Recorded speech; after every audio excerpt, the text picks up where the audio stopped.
En la República Dominicana tenemos eventos que nos ponen a reflexionar y a pensar.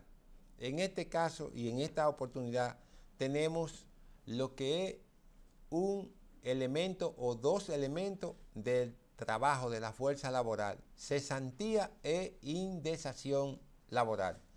La cesantía es una de las figuras, o es la figura más controversial que tiene el proyecto de ley que procura modificar el Código Laboral Dominicano vigente desde el año 1992. La cesantía es un proceso o es una etapa económica que se retiene o que se le da al trabajador de conformidad con el artículo 80 a los fines de que pueda solventar los gastos familiares durante la etapa de desempleo, y esta a su vez está determinada en función del tiempo que tiene el trabajador. Esta comienza a predominar desde los primeros 6 meses y es indefinida conforme al tiempo que haya laborado. Eso se tiene como la cesantía. Sin embargo, la cesantía es un producto que está puntualizado en esos dos elementos: tiempo y beneficio. Saliste, se te entrega. Aquí, en República Dominicana, eso se pacta de la totalidad, a excepción de acuerdo entre las partes.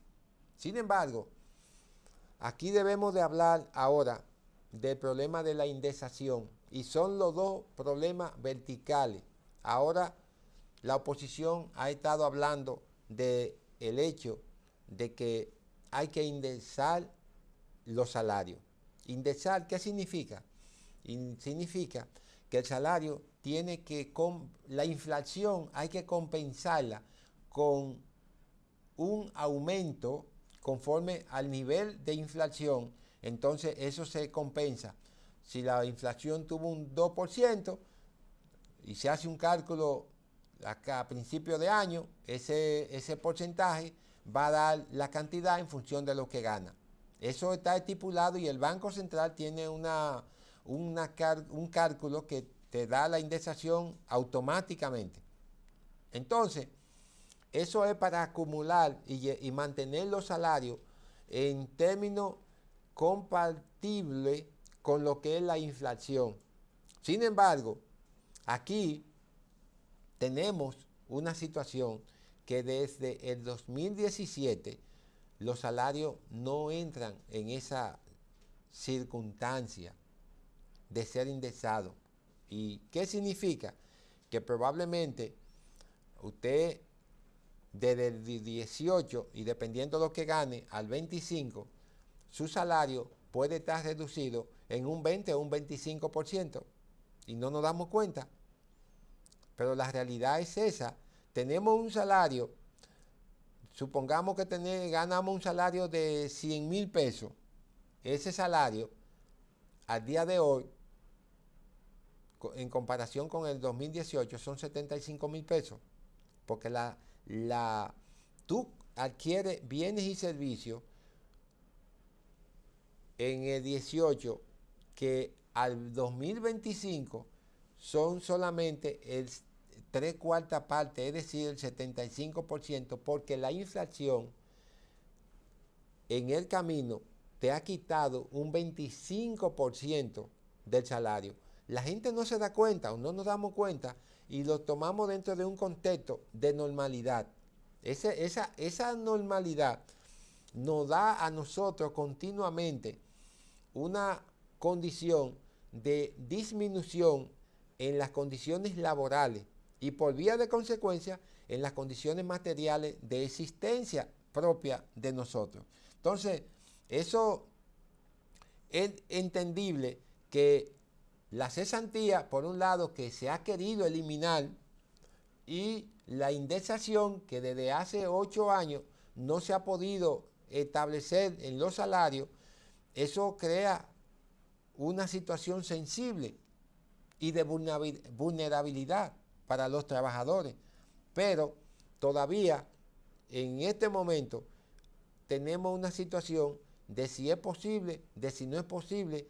Hay criterio de que se elimine bajo otras condiciones, hay criterio de que se mantenga de manera oficial, sea establecido, y al final uno no sabe lo que sale, porque oficialmente se puede establecer unas cosas y luego sale otra cuando la ley ya concluye. Entonces, bajo esa condición, la cesantía ha estado, y los trabajadores han estado impulsando la búsqueda de que no signifique una desaparición de la legislación. Esperamos que eso sea así. Sin embargo, estas novedades laborales que ahora mismo tenemos refleja una condición significativa, a pesar de tener un salario que en algunos de los casos son salarios muy desiguales en relación al comportamiento económico y los niveles de vida.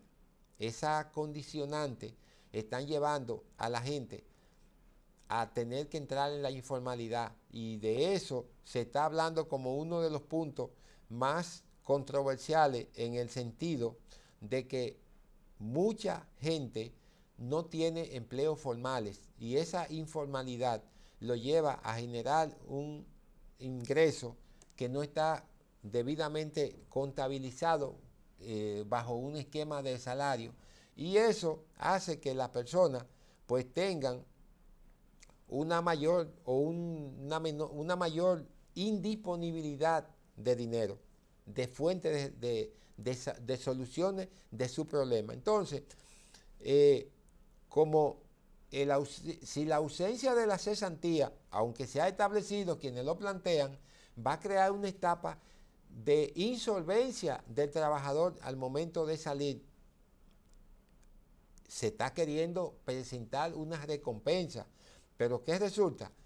Que los organismos aquí, y ustedes lo entenderán, cuando se establece una cosa bajo el cumplimiento de otra, es probable que la mayoría de los trabajadores tengan problemas con los fondos de esas disposiciones o de esas instituciones que se vayan creando, y entonces la cobertura no sea real, en la aplicación real no sea, porque no es lo mismo que el empleador, si tú concluyes un contrato de trabajo con responsabilidad para el empleador, no es lo mismo que tú tengas y pase a un organismo que quizá no va a tener la misma cobertura. Entonces, toda esa situación, al igual que la indexación, pues si hay un ajuste de salario, eso es significativo y va a beneficiar a toda la población.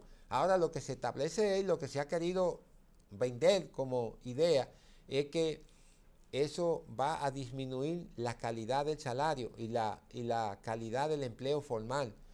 Yo entiendo que el que produce es el que tiene que beneficiarse. Si el trabajador es quien produce, pues entonces el beneficio del trabajador debe ser compensado por los diferentes mecanismos que tiene la empresa para que el trabajador tenga la capacidad de reproducir esos niveles de riqueza. Porque ¿quién crea riqueza? ¿Son las máquinas? No. Las máquinas son una herramienta para llevar a cabo un proceso más ágil, pero la fuerza humana, la fuerza laboral, es la que crea riqueza, unida a la máquina, que llevan un trabajo mucho más ágil. No es igual cuando se hacía un trabajo manual a cuando la máquina entra e interviene como fenómeno de una compensación material mucho más rápido de las cosas que se van a producir, que se producen en serie, y entonces eso da un mayor antojo. Ahora, ¿quiénes manejan esa máquina? Todavía los robots están en etapa inicial. Esa máquina la maneja el hombre, y ese hombre tiene que tener una compensación en la creación de esa riqueza. Y esa situación es justamente la que ha creado el conflicto o los conflictos que se están generando ahora a nivel de la indexación y a nivel de la cesantía laboral, que todavía está en veremos. Pero que esperamos que se pueda solucionar en favor de los trabajadores, que son mayoría, y que eso pueda significar que 800, 900 mil trabajadores se beneficien de esa compensación que la ley estableció en el año de 1992. No que compensó, sino que ratificó, porque en el Código de 1951 también la cesantía estaba como un punto de referencia laboral. Simplemente el Código nuevo en el 92 la hizo suya y la aplicó de igual forma.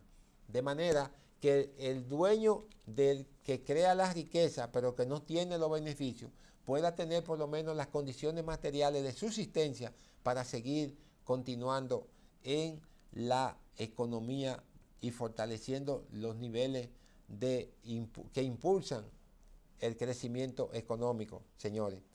Paradigma Legal hasta aquí ha llegado hoy con su programa sobre el efecto de la cesantía y la indexación.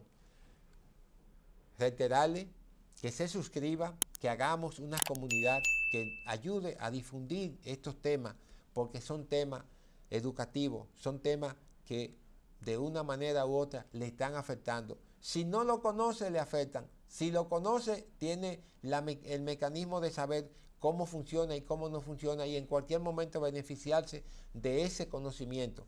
Pero si no lo conoce, de toda manera le va a crear las condiciones y las consecuencias que él le está generando ya. De manera que es mucho mejor conocerlo que no conocerlo, ¿no verdad? Entonces, suscríbase a Paradigma Legal, síganos en nuestras redes para que esté informado de temas puntuales que de una u otra manera van a incidir en su vida. Señores, esto es Paradigma Legal, Nicanor Rodríguez con ustedes. Gracias.